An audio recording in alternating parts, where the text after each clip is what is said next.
Talent awakening, draconic overlord of the apocalypse. अध्याय 26, अराजकता को बुलाना। एलिस्टर ने चमड़े के दस्ताने पहने, गहरी सांस ली, अपने फेफड़ों को भरा, शांति से सांस छोड़ते हुए। ठीक है, चलो ये करते हैं।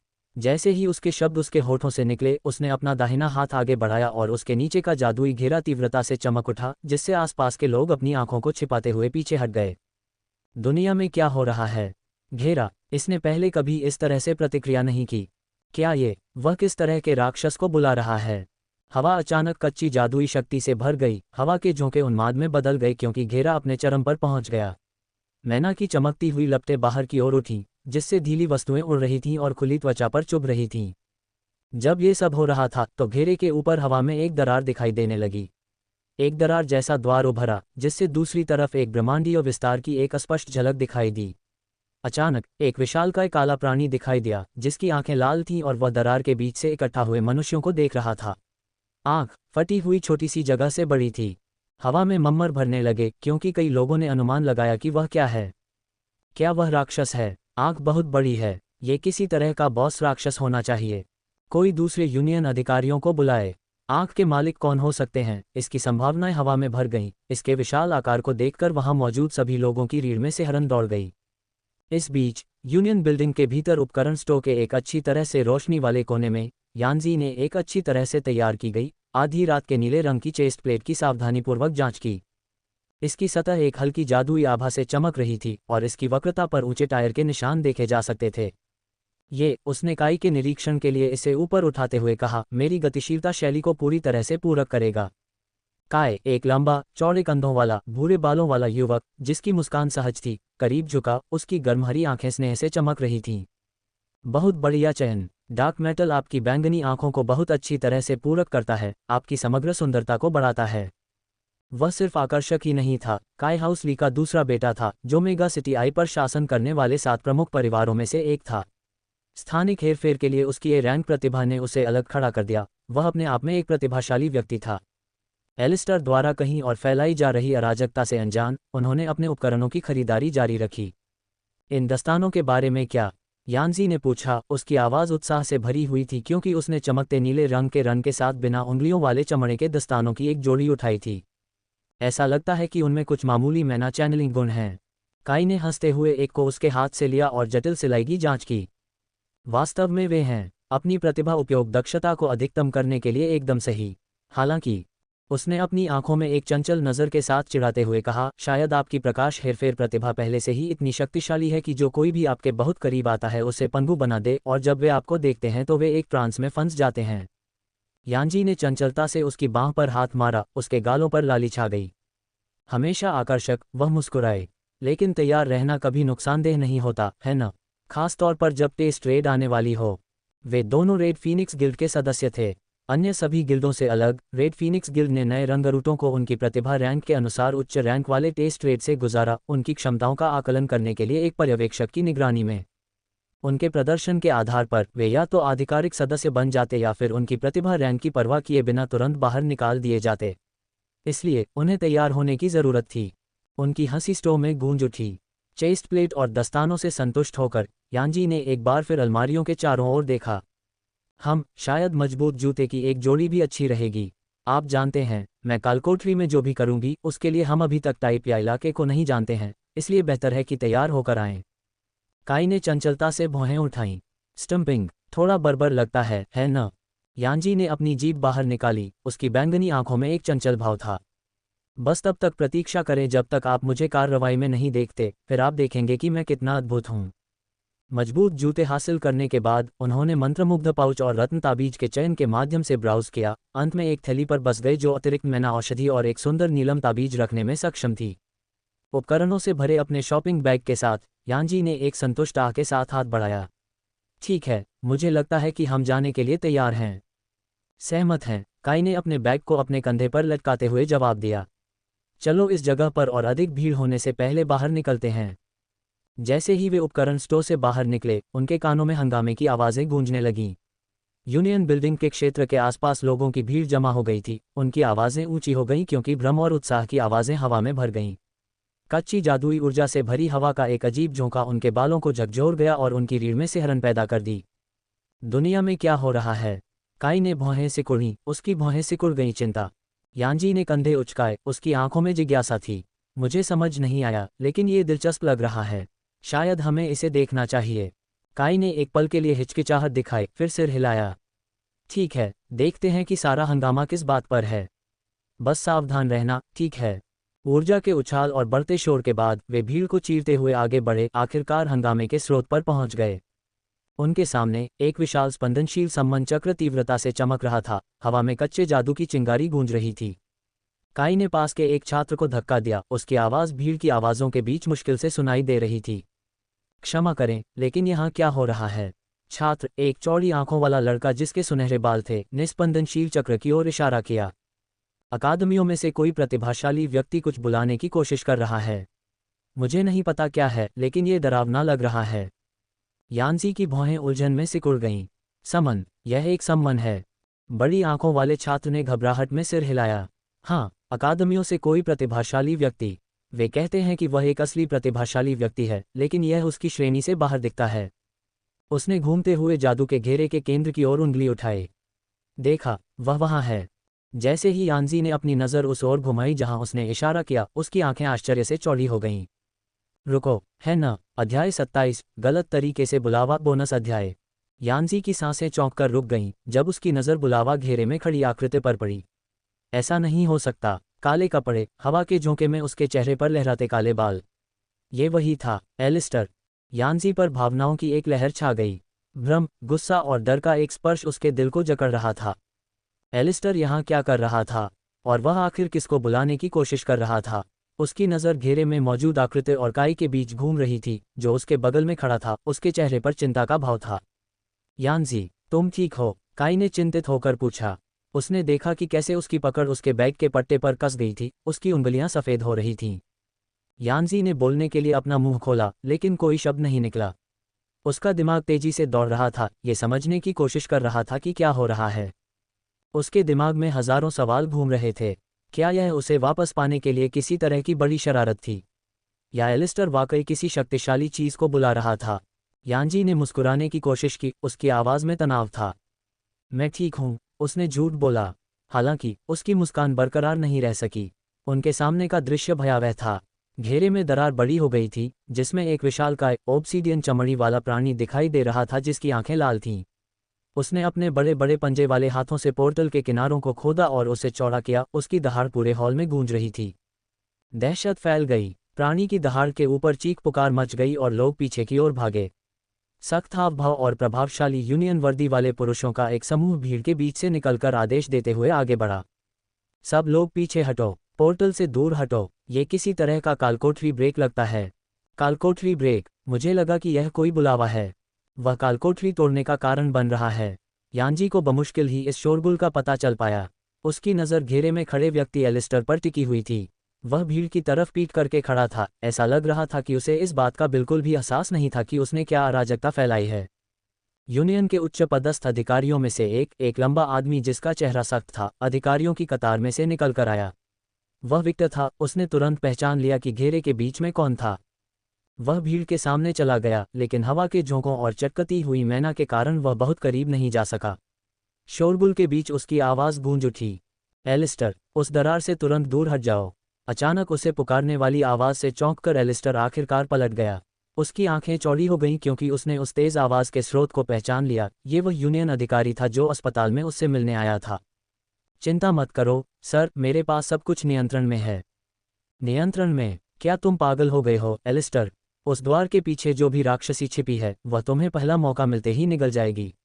विक्टर ने अपनी आंखें छिपाते हुए हवा के झोंकों के बीच चिल्लाते हुए भौहें सिकुड़ीं। क्या तुम अपने वरिष्ठों को इस तरह संबोधित करते हो, मानव? क्या तुम मेरे स्वामी की इच्छा का विरोध करते हो? एक नई आवाज़, गहरी और शक्तिशाली, घूमती हुई भंवर से गूंजी, जिसने सभी की रीढ़ की हड्डी में सिहरन पैदा कर दी। विक्टर स्तब्ध रह गया। उसकी नज़र दरार पर टिकी हुई थी। क्या वह राक्षस अभी अभी बोल रहा था? उसने पलकें झपकाईं, क्षण भर के लिए चौंक गया। ऐसा लगता है कि तुम्हें ज्ञान की आवश्यकता है। जैसे कि संकेत पर दरार और खुल गई, जिससे एक विशाल ड्रेकोनिक सिर दिखाई दिया। इसके ओब्सीडियन तराजू चमक रहे थे और इसकी आंखें तीव्र लाल चमक से जल रही थीं। हालांकि कई लोगों ने इसे असली ड्रैगन समझ लिया था, लेकिन आकार और बड़े सींगों की कमी से पता चलता था कि यह एक ड्रेक था, जो फिर भी एक भयानक शिकारी था। भीड़ से कई तरह की सांसें और बड़बड़ाहटें फूट पड़ीं। बुलावा गलत हो गया है। ये निश्चित रूप से एक बॉस राक्षस है। मैंने सोचा था कि ड्रैगन सिर्फ मिथक हैं। विक्टर को लगा कि उसके ऊपर भय की लहर छा गई है। एक भयावह स्मृति उभरी, बेचैनी की वह भावना जब लापरवाह एलिस्टर एक विजेते रैंक कालकोठरी से बाहर निकला। वह कौन सी अपंग करने वाली अनुभूति थी जिसने उसके दिल को जकड़ लिया और उसके अंगों को भारी कर दिया। वह एक उच्च पदस्थ संघ अधिकारी, एक अनुभवी योद्धा था। ये भावना उसके लिए अजनबी थी। ये बेचैनी क्या है? उसने उन्मत्त होकर सोचा। मैं एक उच्च पदस्थ अधिकारी हूँ, एक शक्तिशाली योद्धा। ये समझ में नहीं आता। मैं क्यों नहीं हिल सकता? ये डर है, मानव पूर्ण दुर्बल करने वाला डर। तुम्हें पता है गहराई से कि तुम मेरी उपस्थिति में कुछ भी नहीं हो। जवाब में आवाज़ फिर से गूंजी, जिससे विक्टर की नज़रें उस जीव पर टिक गईं। उसने अपने दांत पीस लिए और वहां मौजूद दूसरे अधिकारियों की तरफ देखा। उसने देखा कि वे सभी डरे हुए थे, ठीक वैसे ही जैसे वह था। हालांकि उन्होंने इसे छिपाने की कोशिश की, लेकिन वह जानता था कि वे इस राक्षस से ऐसी हालत में लड़ने के लिए बिल्कुल भी तैयार नहीं थे। जाओ डायरेक्टर को पकड़ो, विक्टर ने महिला यूनियन सदस्य पर चिल्लाते हुए उसे चौंका दिया। आर राइट, उसने हकलाते हुए कहा और डायरेक्टर के दफ्तर की तरफ तेजी से बढ़ गई। जैसे ही महिला गलियारे से नीचे गायब हो गई, विक्टर ने खुद को मजबूत किया। वह अपने डर को पूरी तरह से अपने पर हावी नहीं होने देना चाहता था। उसे उन्हें कुछ समय देना था। अपनी आंखों में दृढ़ निश्चय के साथ वह पोर्टल की ओर वापस मुड़ा। उसकी नज़र ड्रेक की गहरी निगाह से मिली। महिला यूनियन सदस्य बिना खटखटाए डायरेक्टर के दफ्तर में घुस गई। विशाल कमरा, जो आमतौर पर शांत और साफ रहता था, अब अस्त व्यस्त हो गया था। डेस्क पर कागज बिखरे पड़े थे और आधा खाया हुआ नाश्ता चाय के भाप से भरे कप के पास रखा हुआ था।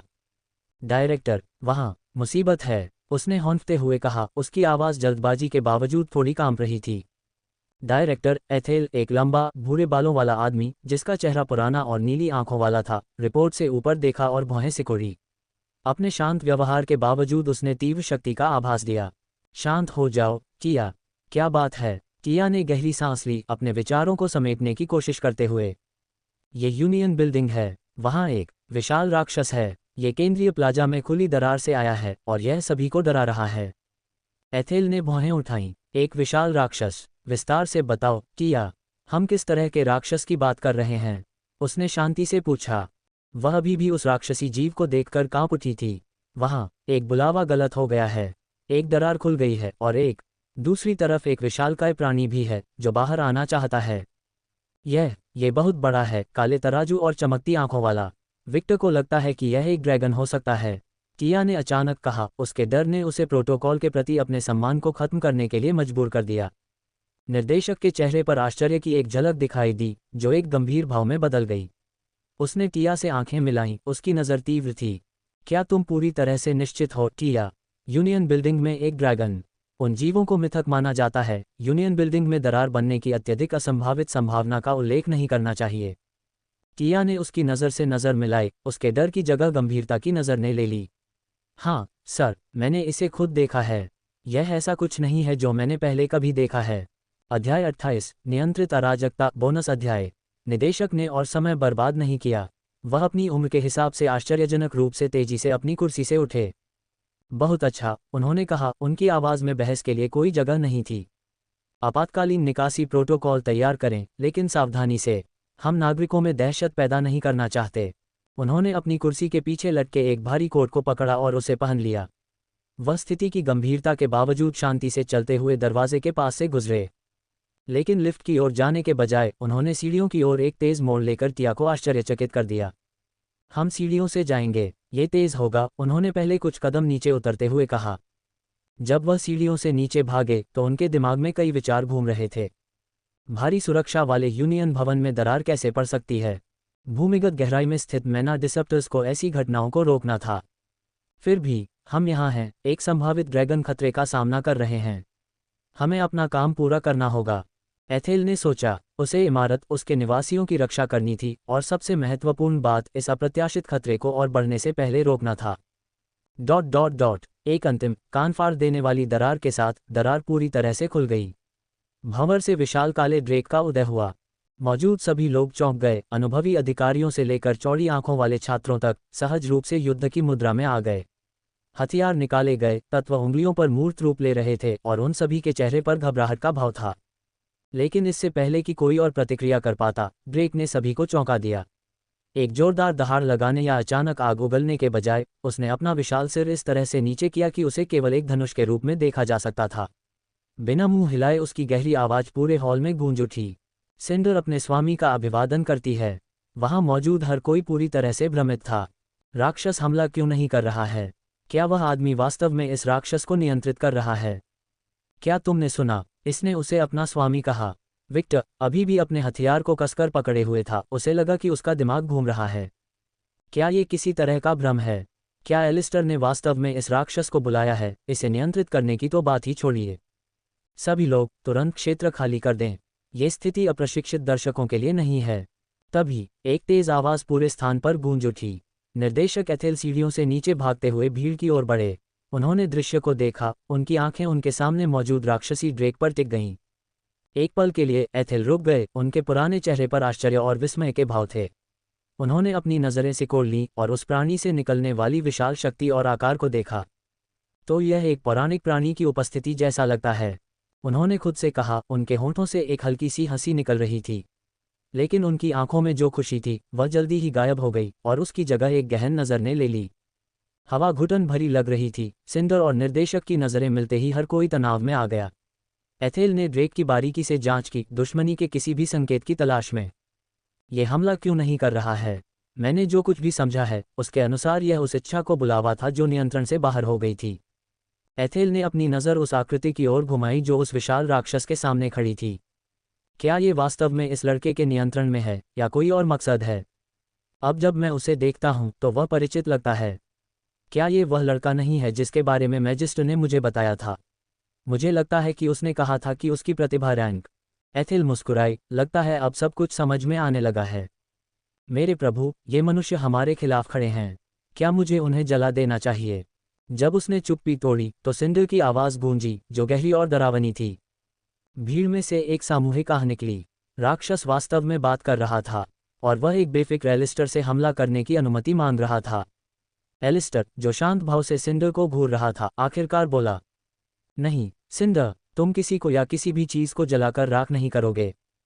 समझ गया, सिंडर ने जवाब दिया। ये देखकर कि उसने एलिस्टर के आदेशों को फिर से कैसे सुना, उपस्थित सभी लोग और भी प्रभावित हुए। तो वह बहुत बड़ा आदमी होगा। अगर यह वास्तव में उसका समन है, अगर यह वास्तव में उसका समन है तो। चश्मा पहने हुए एक सुविज्ञ छात्र आगे बढ़ा। उसने अपना चश्मा अपनी नाक पर चढ़ाया। यह एक विशाल श्रेणी का ड्रेक है और इसकी आभा को देखते हुए ये निश्चित रूप से कम एस क्लास का है। जंगल में पाए जाने वाले ऐसे राक्षस को खत्म करने के लिए गिल्ड मास्टर और उनकी कुलीन छापा मारने वाली टीम की आवश्यकता होगी, और इसमें गिल्ड मास्टर भी शामिल है। तो अगर यह उसका समन है तो क्या इसका मतलब यह नहीं है कि उसके पास पूरे गिल्ड को टक्कर देने की शक्ति है? यान्जी का दिल उसकी पसलियों से टकरा रहा था। एक गिल्ड को टक्कर देने के लिए पर्याप्त शक्ति। एक समनकर्ता के पास अपने चरम पर 6 समन तक हो सकते हैं। इन ड्रैक्स में से 6 और शहर नहीं, पूरे मेगासिटी को ऐसी शक्ति के आगे झुकना होगा। वह शीर्ष पर होगा, उसके नीचे हर कोई होगा, उसके साथ एक राजा की तरह व्यवहार किया जाएगा और कोई भी उसके सामने खड़ा नहीं हो पाएगा। यान्जी अचानक मुस्कुराए और उसने आगे सोचा, और अगर मैं सही खेलती हूँ तो मैं उस राज्य की रानी बन जाऊंगी। अध्याय 29, सिंडर का पंजीकरण, बोनस अध्याय। हवा में तनाव ऐसा लग रहा था कि यह किसी भी क्षण टूट सकता है। जैसे ही सन्नाटा, ऐसा लगा कि यह हमेशा के लिए चल रहा है। निर्देशक एथेल ने जोरदार हंसी के साथ सभी को आश्चर्यचकित कर दिया जो पूरे हॉल में गूंज उठी। अप्रत्याशित ध्वनि ने क्षण भर के लिए भीड़ को चौंका दिया, जिससे माहौल शांत हो गया। मुस्कुराते हुए एथेल एलिस्टर की ओर बढ़ा। उसका बड़ा बेजोड़ फिगर उसके सामने मौजूद विशाल ड्रेक के आगे छोटा लग रहा था।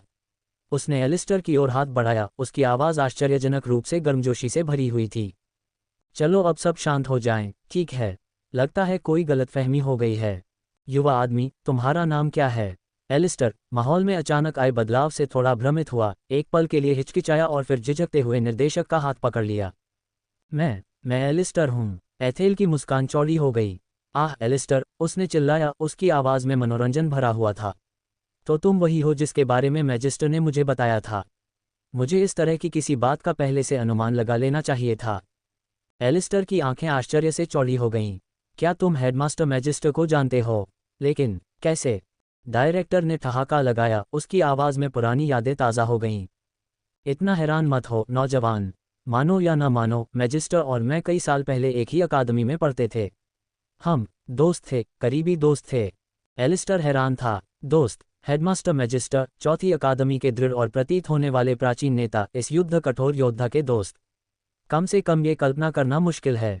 लेकिन प्रिंसिपल मैजिस्टर आपसे बहुत बड़े लगते हैं।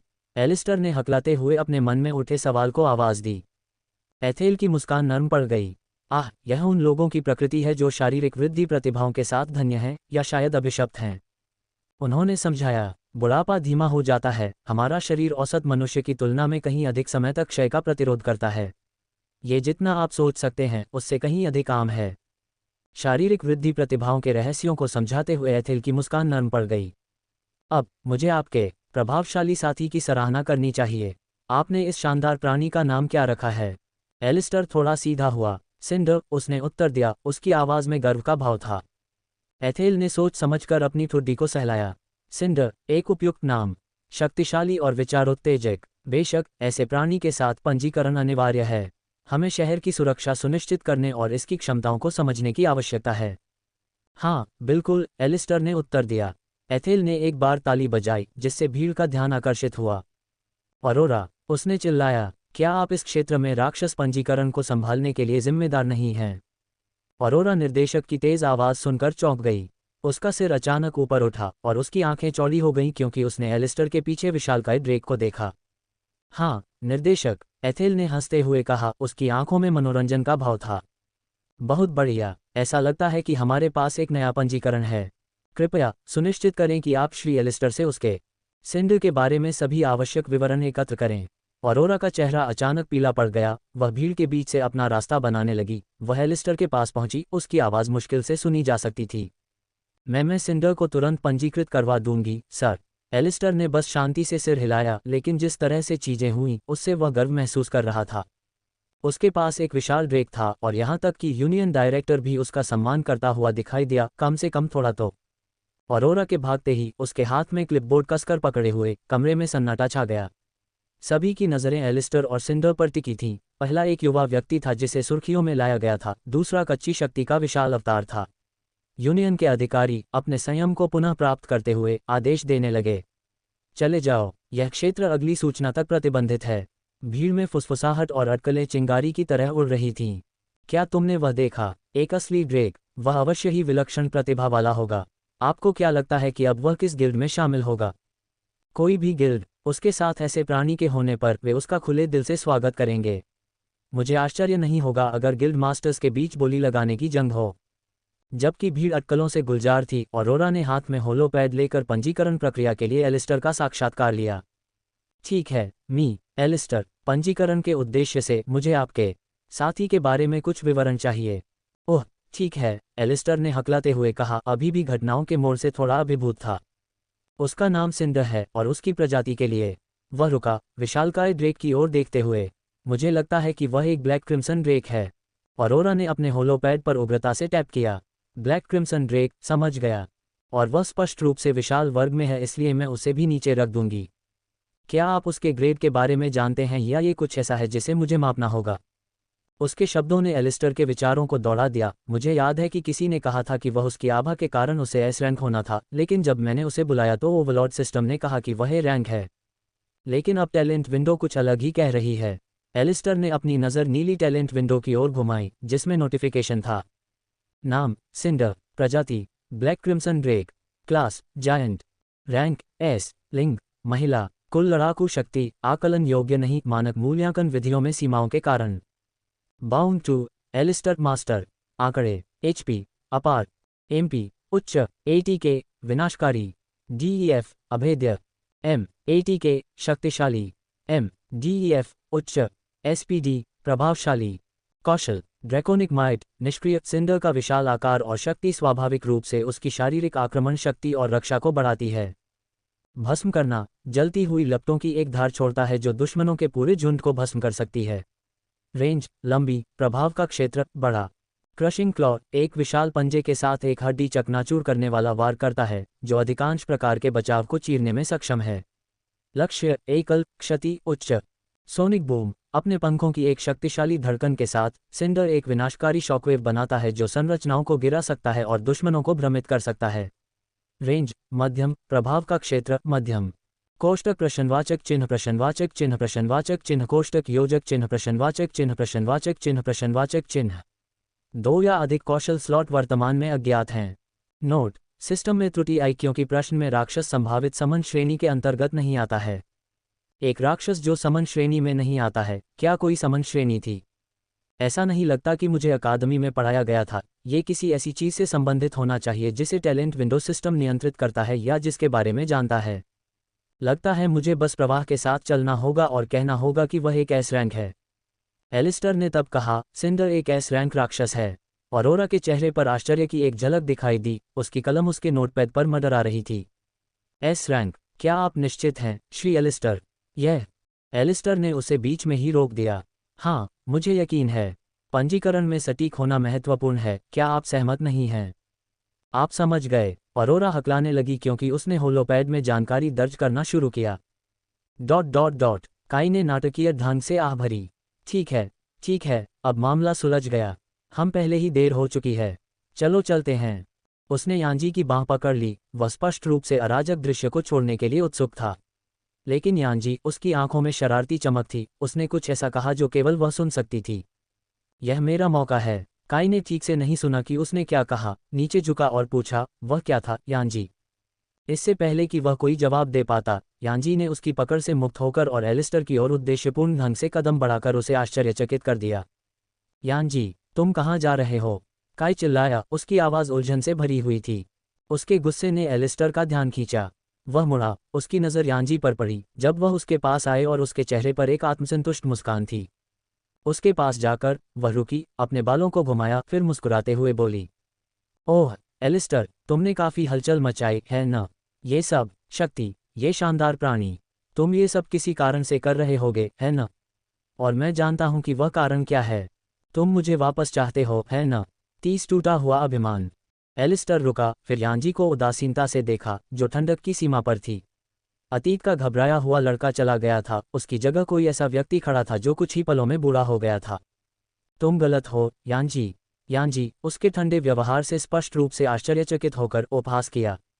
गलत? किस बारे में? क्या तुम इतने शर्मीले हो कि तुम इसे स्वीकार भी नहीं कर सकते? यांजी, तुम क्या कर रहे हो? काई की आवाज़ हवा में गूंजी, जिसने सन्नाटा तोड़ दिया। यांजी ने एक बार फिर से मुंह फेरा, उसके चेहरे पर एक जबरदस्ती की मुस्कान थी। बस एक पुराने सहपाठी काई से बात कर रहा था। हम एक ही अकादमी में हुआ करते थे। काई ने भौहें उठाईं। ओह सच में? ठीक है, मैं वहाँ तुम्हारा इंतज़ार कर रहा हूँ। उसने प्रवेश द्वार के पास इकट्ठे हुए लोगों के एक समूह की ओर इशारा किया। यांजी ने उपेक्षापूर्वक हाथ हिलाया। ठीक है डार्लिंग, बस 1 मिनट।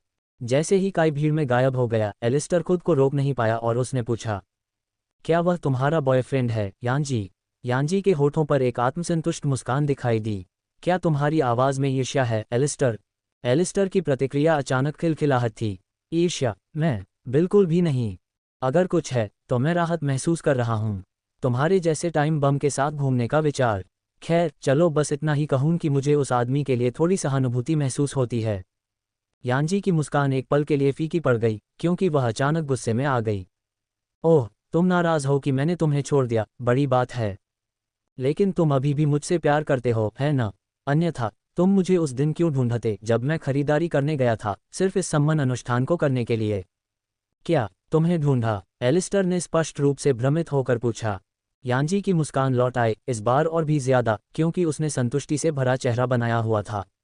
नोव एल बी JNN। मूर्ख मत बनो, एलिस्टर। तुमने ज़रूर किसी शीर्ष सूचना दलाल को पैसे दिए होंगे ताकि पता चल सके कि मैं कहाँ हूँ, है न? ताकि तुम अपना छोटा हीरो वाला पल पा सको और मुझे वापस जीत सको। वह और करीब झुकी, उसकी आवाज़ फुसफुसाहट में बदल गई। मैं तुम्हें अच्छी तरह समझती हूँ, एलिस्टर। तुम्हारा ये दिखावा मुझ पर काम नहीं करेगा। लेकिन तुम जानते हो क्या? अगर तुम स्वीकार करते हो कि तुम मुझे वापस चाहते हो और मुझसे रहने की भीख मांगते हो। ये फिर से चुप हो गया। गोलीबारी में फंसी ऑरोरा एलिस्टर और यांजी के बीच देखती रही, हर गुजरते पल के साथ और भी असहज महसूस करती रही। सिंड ने महसूस किया कि एलिस्टर का गुस्सा बढ़ रहा है। उसका बड़ा सिर घूम गया, लाल आंखें यांजी को देखकर सिकुड़ गईं और उसके गले में एक धीमी सी गड़गड़ाहट हुई। आखिरकार एलिस्टर ने चुप्पी तोड़ी। भ्रम में, यांजी, यही वह शब्द है जिसका मैं तुम्हें वर्णन करने के लिए उपयोग करूंगा। मुझे नहीं पता कि तुम खुद को क्या समझते हो, लेकिन स्पष्ट रूप से तुम्हारी धारणा तिरछी है। शायद यही कारण है कि हेडमास्टर को तुम्हारे पिता को पालने पर इतना पछतावा होता है। मेरा मतलब है, देखो तुम कैसे बन गए। क्या तुम सच में मानते हो कि तुम किसी तरह का पुरस्कार हो कि दुनिया तुम्हारे इर्द गिर्द घूमती है? कृपया मुझे मत हंसाओ, तुम्हारे पास सिर्फ एक ही चीज़ है जो तुम्हारे लिए अच्छी है, वो है तुम्हारा रूप। यांजी के चेहरे पर चोट की एक झलक उभरी, जो जल्दी ही विद्रोह के भाव में बदल गई। उसने चिल्लाने के लिए अपना मुंह खोला, लेकिन एलिस्टर ने उसे रोक दिया। उसकी आवाज़ तेज हो गई। अकादमी में वापस, अगर तुम भूल गए हो तो तुम व्यवहारिक और सैद्धांतिक दोनों ही अध्ययनों में सबसे पीछे थे। सिर्फ हेडमास्टर की गलत करुणा के कारण ही तुम्हें निष्कासित नहीं किया गया। तुम आखिरी व्यक्ति थे जिसके बारे में किसी ने सोचा भी नहीं था कि वह स्नातक भी हो सकता है। एक रैंक प्रतिभा को जगाना तो दूर की बात है। तुम अपने शिक्षकों के प्रति अनादरपूर्ण थे, दूसरों को धमकाने के लिए लगातार अपने दादा के प्रभाव का इस्तेमाल करते थे। तुम, संक्षेप में, एक भयानक इंसान थे। पीछे मुड़कर देखने पर मुझे विश्वास नहीं होता कि मैंने कभी तुम्हारे जैसे किसी व्यक्ति के लिए कुछ महसूस किया था। लेकिन इसके लिए मुझे लगता है कि मुझे आभारी होना चाहिए। तुमने मेरी आंखें सच्चाई के लिए खोल दीं। लेकिन मेरे धन्यवाद की अपेक्षा मत करो। उसने अपना आसन सीधा किया, फिर मुड़कर ऑरोरा की ओर देखा और कहा, अब अगर तुम मुझे माफ़ करोगी तो मुझे तुम्हारी आत्मा अवशोषित बकवास सुनने से कहीं ज़्यादा महत्वपूर्ण काम निपटाने हैं। यांजी की दिशा में एक आखिरी नज़र डालते हुए एलिस्टर ऑरोरा की ओर चलने लगा। यांजी जमी हुई खड़ी थी, उसका चेहरा गुस्से और अपमान के भाव से लाल हो गया था। यांजी के चारों ओर अचानक बिजली चमकने लगी, जो उसके अंदर भावनाओं के तूफान की तरह थी। तुम्हारी हिम्मत कैसे हुई, एलिस्टर? तुम्हें क्या लगता है कि तुम मुझे नीची नज़र से देख सकते हो? क्योंकि तुम एक प्रतिभाशाली आदर्श छात्र थे। एलिस्टर अचानक बिजली की चमक से चौंक गया, अपनी जगह पर रुक गया। वह पीछे मुड़ा, उसके छोटे से प्रदर्शन के बावजूद बेफिक्र दिख रहा था। ऑरोरा घबराहट में आंखें फैलाए चिल्लाई, मैडम, लोगों को यूनियन ऑफिस के अंदर अपनी प्रतिभा का उपयोग करने की अनुमति नहीं है। ये कानून के खिलाफ है। लेकिन यांजी ने उसे अनदेखा कर दिया। इससे कोई फर्क नहीं पड़ता कि तुम क्या कहते हो, एलिस्टर। वह गुस्से में चिल्लाए, मैं एक एलिमेंटल हूँ, तुम तो बस एक साधारण समन करता हो। तुम्हारी हिम्मत कैसे हुई मुझे नीची नज़र से देखने की? इससे पहले कि कोई प्रतिक्रिया कर पाता, यांजी आगे की ओर झपटी। उसके फैले हुए हाथ में चटकती हुई बिजली की एक गेंद बन गई, जो सीधे एलिस्टर पर निशाना साध रही थी।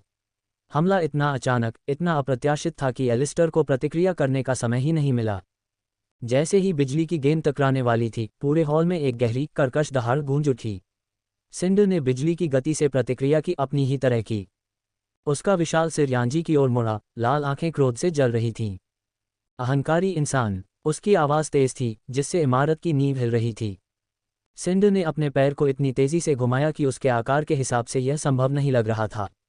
विशाल अंग यांजी के पेट से सीधे टकराया, जिससे वह युवती हॉल में चितरे की तरह उड़ गई।